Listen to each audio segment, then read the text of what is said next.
Hey guys, what's up? It's Scott Clark with Scooter Media, and today I'm going to show you a few different ways to trim and cut your video clips in Premiere Pro.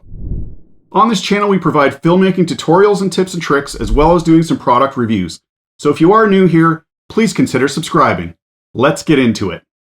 For this example, I've dragged a video clip onto the timeline, and I'm just going to make sure that my selection tool is selected in the tool panel, or by hitting the shortcut V on the keyboard.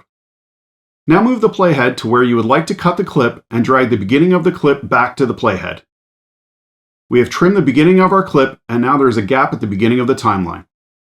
We can drag the clip back to fill in the gap, or to automatically fill in the gap, hold down the Control key on a PC or the Command key on a Mac when dragging the beginning of the clip.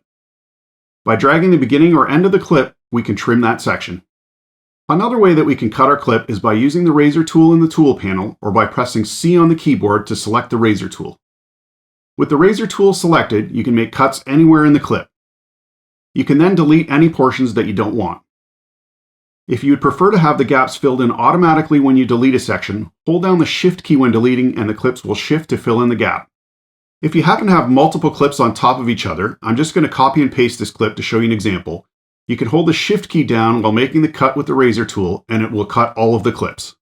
The last option I'm going to show you is the way that I usually cut my clips, and that is by using the keyboard shortcuts, and this will speed up your editing big time. The first thing we're going to do is put our playhead where we want to make the cut.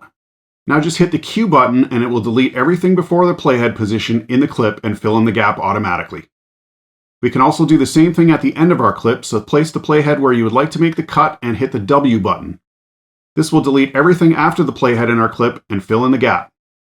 The really nice thing about using this method is that it also maintains any transitions that are in the clip, so when you make the cut, the portion gets deleted, but the transition stays in place.